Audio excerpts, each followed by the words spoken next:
एक तरीका ये है कि आप पैसे लगा दें, एड्स ऑन कर दें, पोस्ट को बूस्ट कर दें और पेज को प्रमोट कर दें और फिर बैठे रहें इस इंतजार के अंदर कि आपका पैगाम ज्यादा से ज्यादा लोगों तक पहुंचेगा। लेकिन दूसरा एक स्मार्ट तरीका है। वो स्मार्ट तरीका ये है कि आप अपनी सारी पोस्टिंग और सारी बूस्टिंग और सारी प्रमोशन और सारी एड्स की परफॉर्मेंस को रेगुलरली रिव्यू करें। ये आदत बहुत से लोगों में नहीं होती। वो डरते हैं डाटा से, वो डरते हैं एनालिटिक्स से, वो डरते हैं नंबर से। लेकिन दोस्तों, एक अच्छा और सक्सेसफुल फ्रीलांसर डिजिटल मार्केटर बनने के लिए परफॉर्मेंस ऑफ द एड्स को रिव्यू करना बहुत ज़्यादा ज़रूरी है। क्लाइंट आपसे बहुत दफ़ा रिक्वेस्ट भी करेगा कि मुझे डाटा प्रोवाइड करें कि मेरी एड्स किस तरीके से चल रही हैं और उनकी परफॉर्मेंस क्या है। और आपको ये बताना पड़ेगा कि जो पैसे क्लाइंट आपको दे रहा है एड्स को बूस्ट करने के, उसकी परफॉर्मेंस दर हकीकत है क्या। तो दोस्तों, इस सेशन के अंदर हम बात करेंगे कि एड्स की परफॉर्मेंस किस तरीके से रिव्यू कर सकते हैं आप और डाटा आपने किस तरीके से एक्सेस करना है। तो आइए देखते हैं कि वो कैसे होता है। सबसे पहले राइट साइड पे स्मॉल बटन पे क्लिक करें और एड मैनेजर के अंदर जाएं।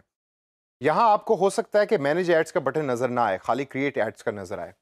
इसकी वजह यह है कि जो डमी अकाउंट हमने इस ट्रेनिंग के लिए बनाया था उसके अंदर अभी तक हमने कोई पोस्टिंग नहीं की। तो मैं अपना पर्सनल फेसबुक अकाउंट यूज कर रहा हूं जो मैं रेगुलरली यूज करता हूं डिफरेंट कंपनीज के प्रोडक्ट्स के लिए।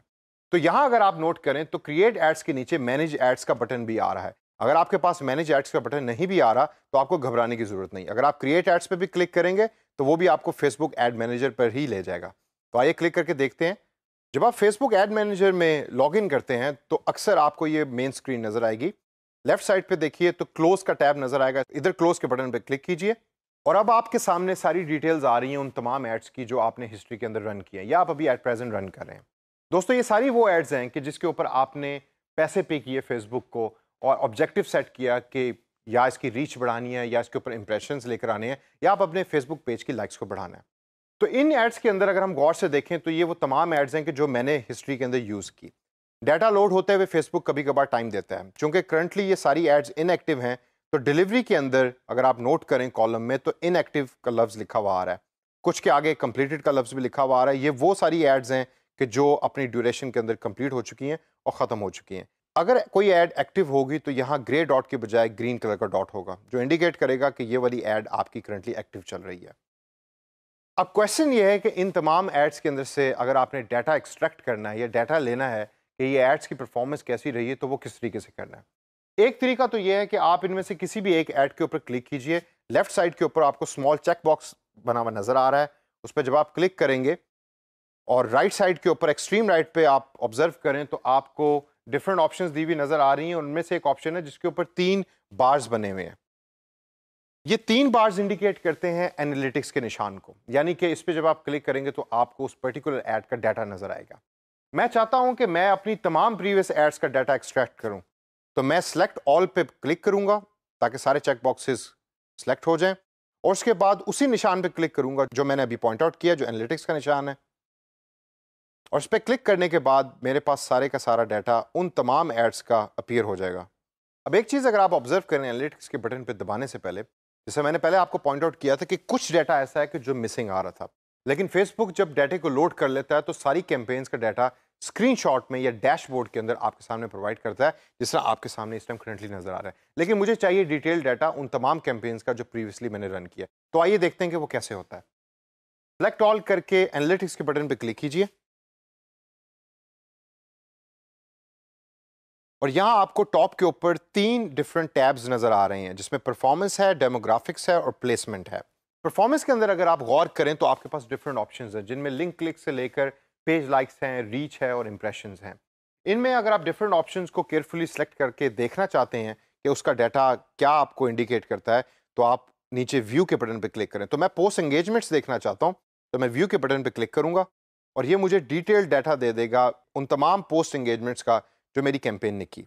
यहाँ आप अपने माउस कर्सर को उस ग्राफ के ऊपर लेके जाके डिफरेंट तरीके से देख सकते हैं कि रिजल्ट्स उस पोस्ट एंगेजमेंट के क्या रहे, कॉस्ट पर रिजल्ट क्या रही। जो एक चीज़ बड़ी इंपॉर्टेंट है, आपने कोशिश ये करनी है कि कॉस्ट पर रिजल्ट जो है वो आपकी कम से कम हो। 0.01 is the best cost which you can get for each result. इससे अगर आप लोअर भी जा सकते हैं तो आप उसके लिए ट्राई करें। लेफ्ट साइड के ऊपर कॉर्नर में अगर आप देखें तो आपको इन शॉर्ट डैशबोर्ड लुक के अंदर भी फेसबुक आपको रिजल्ट दे रहा है कि जिसके अंदर 24,000 समथिंग आपकी पोस्ट एंगेजमेंट है, कितने लोग उस पोस्ट के लिए रीच हुए और कितने पैसे मैंने स्पेंड किए इस पर्टिकुलर पोस्ट के लिए। परफॉर्मेंस से आगे अगर हम चलें तो डेमोग्राफिक्स का टैब आता है। डेमोग्राफिक्स दर हकीकत वो इन्फॉर्मेशन है जो आपको बताती है कि आपकी पोस्ट ज़्यादा तक मैन तक पहुंची या वुमेन तक पहुंची और उनकी एज ग्रुप क्या था। अगर आप ऑब्जर्व करें मेरे डाटा के ऊपर तो आप देखेंगे कि मेरी पोस्ट ज़्यादातर वुमेन तक पहुंची और उसके अंदर भी जो एज ग्रुप है वो है 25 से 34। उसकी सबसे बड़ी वजह यह है कि जिस टाइप की एड मैं पोस्ट कर रहा था या जिस तरह की एड मैं बूस्ट कर रहा था वो ज़्यादातर थी वुमेन क्लोथिंग के रिलेटेड, यानी कि ब्रांड था वुमेन क्लोथिंग का। तो मेरी टारगेट मार्केट थी वुमेन, इसकी वजह से ज़्यादातर रीच पहुंची वुमेन तक और उसमें भी एज ग्रुप है 25 से 34। राइट साइड पे मेन आपको नज़र आ रहा है, उसके अंदर भी डिफरेंट एजेस ग्रुप हैं। फेसबुक ने किस तरीके से डिसाइड किया कि ये पोस्ट 25 से 34 साल तक की वुमेन तक या मैन तक पहुंचनी चाहिए? याद कीजिए प्रीवियसली एक सेशन के अंदर मैंने टारगेट मार्केट करना सिखाई थी, जिसके अंदर आप जेंडर और एज को सिलेक्ट करते हैं और फेसबुक को बताते हैं कि मेरी एड्स इन लोगों तक पहुंचे जिनकी एज ग्रुप ही है, और उसी डाटे को यूज करके फेसबुक आपकी एड लोगों तक पहुंचाता है। डेमोग्राफिक्स के बाद अगर हम देखें तो प्लेसमेंट्स का टैब है। इस पर जब आप क्लिक करेंगे तो ये आपको बताएगा कि आपकी एड्स ज़्यादातर फेसबुक पे रही, इंस्टाग्राम पे रही, मैसेंजर में रही। तो फेसबुक के ऊपर हमारी ज़्यादा से ज़्यादा एड्स रन की हैं। ब्लू कलर का जो बार है वो रीच को इंडिकेट कर रहा है और जो ग्रीन कलर का बार है वो रिजल्ट्स पोस्ट इंगेजमेंट को इंडिकेट कर रहा है। दोस्तों यहाँ हमने देखा कि पोस्ट इंगेजमेंट का डाटा हमें क्या बताता है। इसके अलावा link clicks, page likes, impressions या रीच का डाटा भी फेसबुक आपको प्रोवाइड कर रहा है।